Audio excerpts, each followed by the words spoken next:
My name is Sarah Morgan, but everyone calls me Sa. I work as a legal consultant. For years I believed I had built a quiet, stable life with the man I trusted. My husband Dean was charming, sharp, and persuasive traits that once drew me to him. But charm can be a mask, and it took a single night for mine to slip. It was just past midnight when I woke up to the cold side of the bed. Dean was gone. At first I assumed he'd gone to the kitchen or bathroom, but when I sat up, I heard something else's voice. Low, careful, coming from the hallway. I didn't mean to eavesdrop, but I couldn't help myself. I crept closer, barefoot on the hardwood floor, the soft glow of moonlight cutting through the blinds. Then I heard him say it. Just a little longer. She doesn't suspect anything yet. I froze. Flea's tone wasn't angry or affectionate, it was calculated, calm, like he was giving someone reassurance. And he was definitely not on a work call. My breath caught in my throat. My first instinct was denial. Maybe I misheard. Maybe it was about something else. But deep down, I knew better. I darted back to bed just in time. Dean returned seconds later, and I lay still, pretending to sleep. I felt the mattress dip as he settled beside me. "Where were you?" I murmured, groggy. "Bathroom," he answered smoothly, then added, "Just a quick work call." He didn't miss a beat. That was Dean's gift. He always sounded convincing. But that night, I started to question everything. The truth I would soon learn had been hiding in plain sight, and I was done ignoring it. The next morning, I woke up before Dean. His arm was slung over the empty space where my head had been, his breathing steady and peaceful. But I was wide awake. My mind was racing, echoing that sentence over and over. She doesn't suspect anything yet. I slipped out of bed quietly, grabbed my phone, and padded barefoot to the kitchen. My heart was pounding as I opened our banking app. Dean usually handled the finances. I had access, but I rarely checked. There had never been a reason to until now. My thumb hesitated before tapping into our joint account. When the numbers loaded, my stomach tightened. Over the past 3 months, there had been dozens of withdrawals, small ones scattered across different days. $500 here, $1,200 there, $800, $900, $750. Some were labeled vaguely consulting, reimbursement, miscellaneous, but they didn't match anything we had talked about. Not groceries, not bills, not emergencies. I scrolled further. The pattern was subtle but clear. Someone had been slowly bleeding the account. Dean. Behind me I heard footsteps. I quickly locked my phone and turned around. Dean stood in the doorway, rubbing the back of his neck, pretending to yawn. "Morning," he mumbled. I tried to sound casual. "What's for breakfast?" He smirked. "Guess it's your turn." He walked over to the counter, poured himself a cup of coffee, and leaned against the sink. I watched him carefully, then said it. "I checked our bank account this morning." Dean froze for a fraction of a second. Not enough for most people to notice, but I did. His hand tightened slightly around the mug before he forced a chuckle. "Oh yeah," he said. "Everything okay?" "There are a lot of small withdrawals, stuff I don't recognize." He sipped his coffee, eyes fixed on the window. "Just small investments," he said. "Some business opportunities. You know how it is." I didn't respond, because I did know how it was, and that wasn't it. He didn't ask why I looked. He didn't offer to show me details. He just carried on like nothing was wrong. But I couldn't unsee what I saw, and I couldn't unhear what I had heard. A quiet storm was building inside me, and Dean had no idea it was coming. That evening, Dean was unusually relaxed. He cracked jokes at dinner, flipped through the TV channels like everything was normal, and even offered to do the dishes. If I hadn't known better, I might have believed him, but I was starting to understand something. When Dean acted too perfect, it meant something was very wrong. Later, we sat on the couch. Dean scrolled through his phone, laughing at something he refused to show me. I leaned back, pretending to watch a movie, my mind working in overdrive. And then it happened. Dean got up to take a shower. For once, he left his phone on the coffee table. Face down. Every nerve in my body buzzed. He never left his phone unattended. Never. I stared at it, unsure of what to do. But before I could talk myself out of it, the screen lit up. A text notification. From a name I didn't recognize, Ilya Moreau. The preview said, "Just make sure she stays in the dark. Almost there." My heart dropped. The words blurred in my vision as panic rose in my throat. I had no idea who Ilya Moreau was, but whoever she wasn't just some colleague. This wasn't about business. This was a plan that involved me being left in the dark. I didn't unlock the phone. I didn't need to. I had already seen too much. The water shut off. I placed the phone back exactly where it had been, sat back on the couch, and gripped my knees to keep from shaking. Dean walked in minutes later, towel drying his hair, humming softly. He looked at me like nothing had happened. "Decided on dinner yet?" he asked. "Not yet," I managed. He picked up his phone, unlocked it without hesitation, and sat beside me like nothing was wrong. But everything was wrong. The text, the withdrawals, the midnight phone call, it was all connected. I had spent too long brushing things off, but now there was no more room for doubt. Dean was planning something, and I wasn't going to sit quietly and let it happen. The next morning, Dean was already in the kitchen when I walked in. He was sipping coffee, scrolling through his phone, humming softly. He looked like a man without a single worry in the world. "Hey babe," he said with a smile, as if we hadn't been living in two different realities for the past few weeks. Then he slid a folder across the table. "Can you sign something real quick?" I blinked. "Sign what?" "Just some financial updates for tax season," he said, still scrolling like it was nothing. "You know, just routine paperwork. Makes things easier if everything's in one place." I picked up the folder and flipped through it. Legal jargon filled every page. At first glance, it looked standard income declarations, tax forms. But halfway through, my eyes caught a sentence that made my stomach clench. Property transfer agreement. I froze. My name was there. So was Dean's. But the terms were chilling. With one signature, all of my individual assets, my savings account, my half of the condo, even the retirement fund I had built for years would be moved into his name. Everything.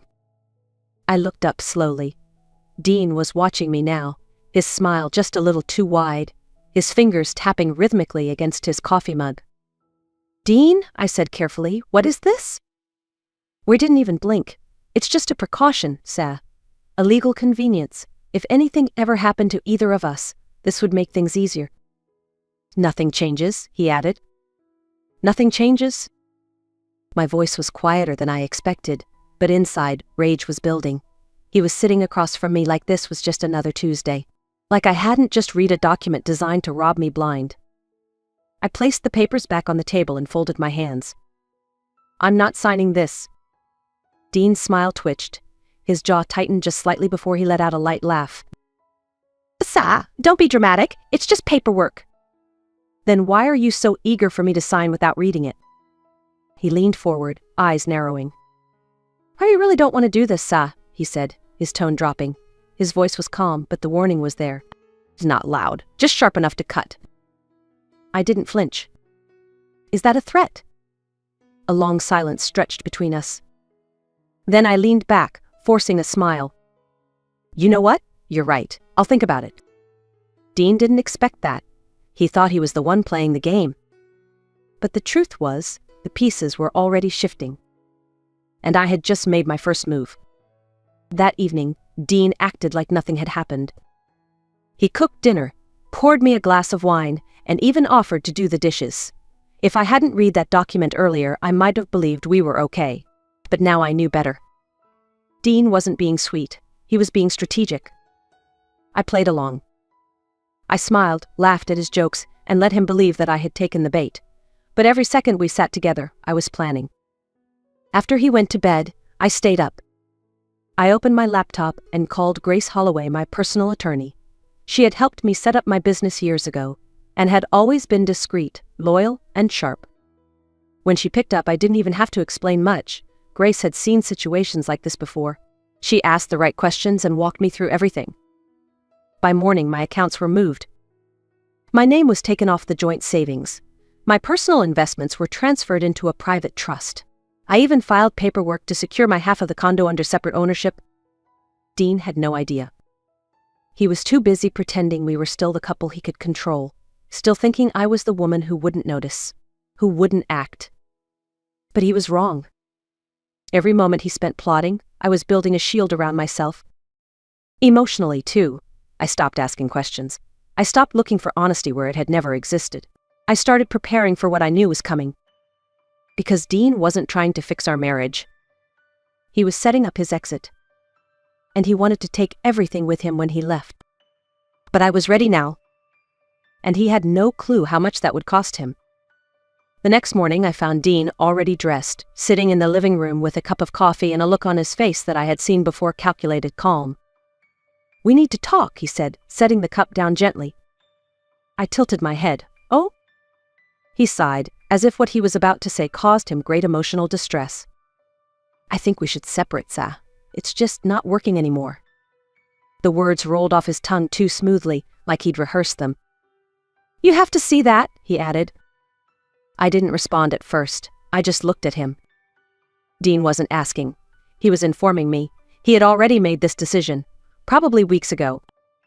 So I leaned forward, folded my hands, and asked the one question I already knew the answer to. "You've been planning this, haven't you?" His jaw tensed just slightly, a flicker in his eyes, gone as fast as it came. "It's for the best, Sa. We've grown apart." Grown apart. That's what he was going with. He didn't mention love, didn't mention trying. This wasn't a conversation, it was a transaction, a speech. And he thought I would just nod and go along with it. I leaned back in my chair, took a breath, and then looked him dead in the eye. I already moved my assets. The silence that followed was deafening. Dean's posture stiffened. His eyes searched mine, looking for the bluff. "What do you mean?" he asked, too quickly. I kept my tone steady. "Exactly what it sounds like. Everything you thought was still sitting in our accounts. It's not. My name is off all of it. And you can't touch a single cent." Dean's jaw clenched, his eyes darkened. I saw the exact moment he realized he had lost. He stood abruptly, walked to the kitchen, poured himself another cup of coffee. His hands trembled just slightly. When he turned back, his smile was tight, cold. "You're going to regret this, Sa." I didn't respond. I didn't need to. Because this wasn't regret. This was clarity. And for the first time in a long time, I knew exactly who I was dealing with. Dean stood there with that cold smile on his face, one hand gripping his coffee mug a little too tight. For a second, he looked like a stranger.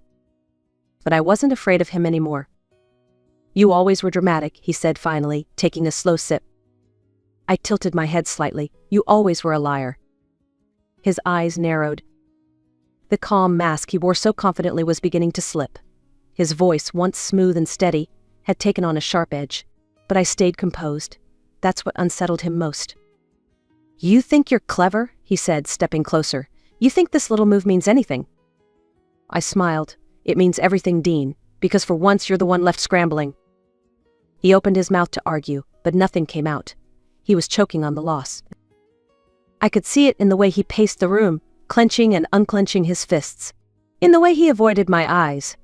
In the way he kept checking his phone, like there was still some hidden card he hadn't played yet. But the game was already over. He had bet on my silence, on my trust, on the idea that I would sit quietly while he dismantled my life. But I wasn't that woman anymore.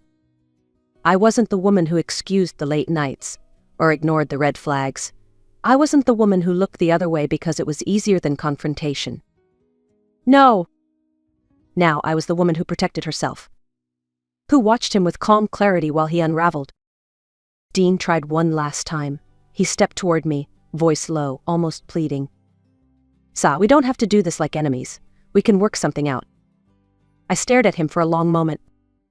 "Enemies," I repeated. "You made that choice when you started planning behind my back."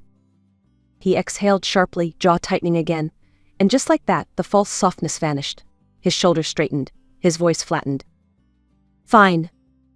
And then we'll see how this plays out." He turned and walked to the bedroom without another word, packed a bag, grabbed his car keys. When the door slammed behind him, the silence felt like a wave crashing through the apartment. But it wasn't a silence filled with sadness. It was peace. And for the first time in years, I realized I had saved myself. Not with screaming, not with revenge, but with truth, calm, and strength. He thought he'd win by taking everything. Instead, he lost the only thing that ever truly mattered. Me. The days that followed were quiet. Dean didn't come back. There were no texts, no emails, just silence. But silence wasn't empty anymore. It was relief. I met with Grace again. We finalized everything: separation of assets, legal protection, housing. I changed the locks. I filed for legal separation, and I made sure Dean had no further access to anything tied to my name. A week later, Grace forwarded me an update. Ilya Moreau, remember her? The name from the message. She wasn't just a side fling. She was an offshore consultant Dean had hired to help him move my assets quietly, illegally before the split. There were email chains, flag transfers, and documents drafted behind my back. But none of them went through, because I had already pulled the plug. Dean's entire plan had crumbled the second I decided to act. He wasn't just trying to leave me. He was trying to erase me. But he underestimated one thing. My strength didn't come from how loud I could shout. It came from how calmly I could stand while everything around me tried to shake me. This wasn't just about revenge. It wasn't about getting even. It was about protecting what I built, about reclaiming the voice I had silenced for too long. And if you're listening to this, if you've ever felt the ground shift under your feet because of someone's betrayal, remember, silence doesn't mean weakness. Sometimes it's just the pause before the storm. Like, share, comment. And never forget, your quiet strength is your loudest power.